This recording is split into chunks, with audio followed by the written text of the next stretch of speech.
Team માટે એવું કહેવાય છે કે વડોદરા ખાતે ધ બેસ્ટ ટીમ છે.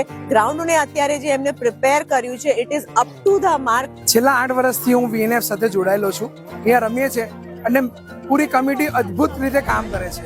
ખેલૈયાઓની તમામ જરૂરિયાત પૂરી કરે છે.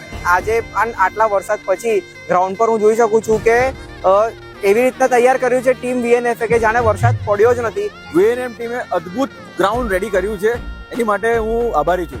આજે ગ્રાઉન્ડ ખૂબ સરસ રીતે તૈયાર છે. આજે ખેલૈયાઓને ખૂબ જ મજા આવશે રમવાની. VNF ટીમ ખૂબ કાળજી રાખે છે ખેલૈયાઓની. આ ગ્રાઉન્ડની કન્ડિશન એટલી ફાઇન છે. આજે બરોડાની અંદર ફર્સ્ટ નંબરનું આ ગ્રાઉન્ડ બનાવ્યું છે. આટલા વરસાદની અંદર કમિટીએ ખૂબ મહેનત કરી છે અને ગ્રાઉન્ડ ખેલાડીઓ માટે એકદમ સુપર તૈયાર કર્યું છે. આટલા બધા વરસાદ પછી પણ બહુ જ સરસ મહેનતથી કરે છે આ લોકો. VNF ની પૂરેપૂરી ટીમ ગ્રાઉન્ડ્સમેન થી લઈને મેનેજમેન્ટ ટીમ થી લઈને બધા જ એવી રીતે જાણે ગ્રાઉન્ડ તૈયાર કર્યું કે વરસાદ અહીંયા છે જ નહીં. મંદિર ખૂબ સરસ બનાવ્યું છે.